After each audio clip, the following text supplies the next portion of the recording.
ನಮಸ್ಕಾರ. ಪ್ರಜಾರಾಜ್ಯ ಕನ್ನಡ ನ್ಯೂಸ್ಗೆ ಸ್ವಾಗತ. ನಾನು ರಾಮಗೌಡ ಪಾಟೀಲ್.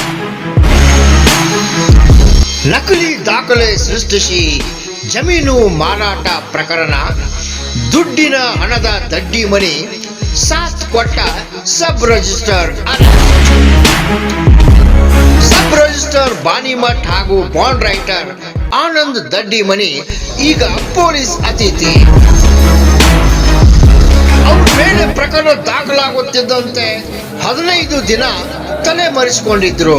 ನಾಪತ್ತೆಯಾಗಿದ್ರು. ಬೇಲ್ ಕೂಡ ಅವರಿಗೆ ಸಿಕ್ಕಿತ್ತು.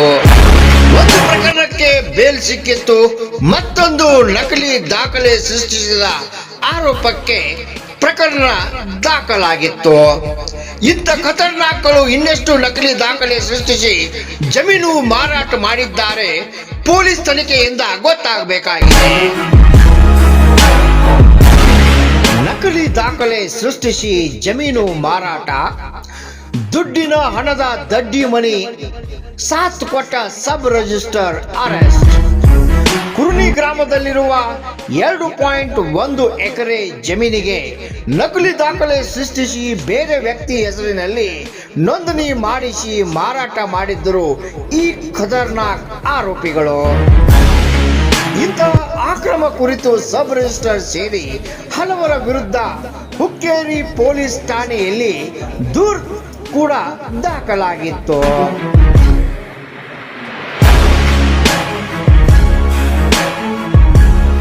ಆರೋಪಿಗಳು ನಿರೀಕ್ಷಣಾ ಜಾಮೀನು ಮಂಜೂರಾದ ಬಳಿಕ ಜಾಮೀನು ಪಡೆಯಲು ಹುಕ್ಕೇರಿಗೆ ಬಂದಿದ್ರು.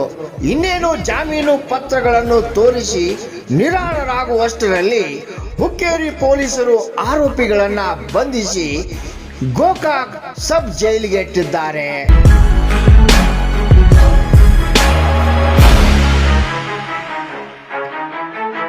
ಈ ಪ್ರಕರಣಕ್ಕೆ ಸಂಬಂಧಿಸಿದಂತೆ ಈಗಾಗಲೇ ಯಮಕನಮರಡಿ ಪೊಲೀಸರು 3 ಆರೋಪಿಗಳನ್ನ ಬಂಧಿಸಿದ್ದು, ಮುಂದಿನ ತನಿಖೆಯನ್ನ ಹುಕ್ಕೇರಿ ಪೊಲೀಸರು ಮುಂದುವರಿಸಿದ್ದಾರೆ.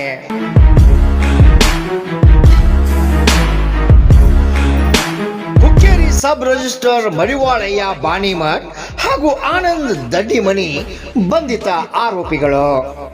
ಹುಕ್ಕೇರಿ ತಾಲೂಕಿನ ಕುರುನಿ ಗ್ರಾಮದ ನಕಲಿ ದಾಖಲೆ ಸೃಷ್ಟಿಸಿ ಜಮೀನು ಮಾರಾಟ ಮಾಡಿದ ಆರೋಪಕ್ಕೆ ಸಂಬಂಧಿಸಿದಂತೆ ಪ್ರಕರಣ ದಾಖಲಾಗುತ್ತಿದ್ದಂತೆ ಈ ಖತರ್ನಾಕ್ ಆರೋಪಿಗಳು 15 ದಿನ ತಲೆಮರೆಸಿಕೊಂಡು ನಾಪತ್ತೆ ಆಗಿದ್ರು.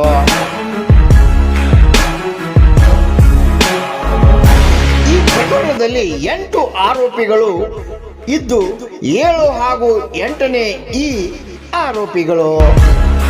ಇಂಥ ನಕಲಿ ದಾಖಲೆ ಸೃಷ್ಟಿಸಿ ಇನ್ನೆಷ್ಟು ಈ ತರ ಮಾಡಿದ್ದಾರೆ ಪೊಲೀಸರ ತನಿಖೆಯಿಂದ ಗೊತ್ತಾಗಬೇಕಾಗಿದೆ. ಇಬ್ಬರು ಆರೋಪಿಗಳು ನಿರೀಕ್ಷಣಾ ಜಾಮೀನು ಮಂಜೂರಾದ ಖುಷಿಯಲ್ಲಿ ಜಾಮೀನು ಪಡೆಯಲು ಬಂದಿದ್ದ ವೇಳೆ ಆರೋಪಿಗಳನ್ನು ಪೊಲೀಸರು ಬಂಧಿಸಿದ್ದು, ಇಂಥ ಖತರ್ನಾಕ್ಗಳನ್ನು ಇನ್ನಷ್ಟು ವಿಚಾರಣೆಗಳು ಪಡಿಸಿ ಇನ್ನೆಷ್ಟೋ ನಕಲಿ ದಾಖಲೆಗಳನ್ನು ಸೃಷ್ಟಿಸಿ ಇನ್ನೆಷ್ಟೋ ಮನೆ ಮುರಿದಿದ್ದಾರೆ ಎಲ್ಲಾನು ತನಿಖೆ ನಡೆಸಿ ಇಂಥವರ ಮೇಲೆ ಪೊಲೀಸರು ಸೂಕ್ತ ಕಠಿಣ ಶಿಕ್ಷೆ ಆಗುವಂತೆ ಮಾಡಬೇಕಂತ ಸಾರ್ವಜನಿಕರ ಅಭಿಲಾಷೆ.